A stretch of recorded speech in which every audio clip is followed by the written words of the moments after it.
suffisamment joué le social game comme il faut le jouer sur koh Lanta.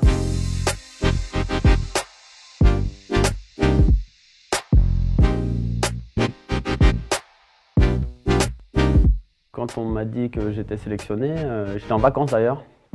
J'ai dû courter mes vacances et bah ouais, ça s'excite un peu, ça se bouscule, on se dit ça y est, c'est notre tout, mais on sait pas vraiment, je sais pas trop dans quelle aventure je mettais les pieds, si ce n'est que ce soit sur une île et en totale survie. Avec le recul maintenant, je me dis que j'ai vraiment été chanceux et c'est vrai que c'est une excitation un peu particulière quand même de se dire ça y est, c'est mon tour, enfin je veux vivre quelque chose en fait d'inattendu et de totalement différent.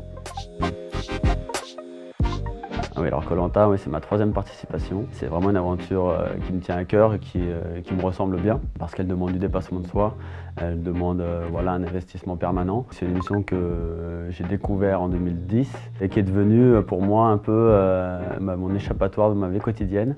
Et dès qu'on me la propose, forcément j'y retourne. Mon secret, c'est toujours être à fond, donner le meilleur de soi-même, être concentré. J'ai quand même aussi une bonne polyvalence qui fait de moi un candidat assez redoutable sur tout type d'épreuve.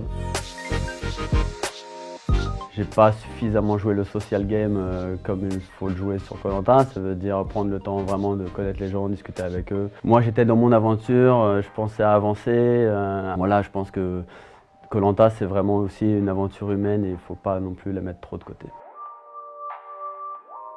Je pense que justement, c'est quelque chose qui aurait dû jouer en ma faveur. Je trompe personne alors que ceux qui caressent, au final, quand on regarde les images après, beaucoup se disent « Ah, si j'avais su », mais oui, mais c'est comme ça.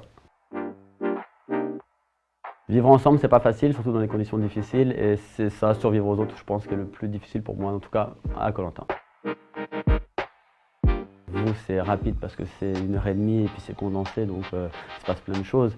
Mais sur le camp, il nous faut 3 jours pour faire ces 1h30 là. Donc j'essaie toujours d'être actif, mais au bout d'un moment, voilà, on a forcément des passages où le temps il s'écoule très lentement.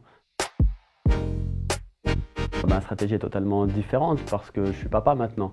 En 2010, je ne l'étais pas, en 2012 non plus. Toutes les valeurs que je lui inculque, que j'essaie de lui apprendre au jour le jour, s'il me voit faire totalement l'inverse, ça ne pourra pas le faire. Donc ouais, intrinsèquement, je joue de la manière différente par rapport à ma situation familiale maintenant, c'est sûr. Je pense que ça peut laisser des marques, pour certains c'est sûr, hein, d'un changement brutal comme celui-ci, ça peut laisser des traces. Moi j'ai toujours été une personne qui s'adapte assez rapidement, donc je suis parti dans l'optique de faire quelque chose, je l'ai fait, je reviens, je passe à autre chose.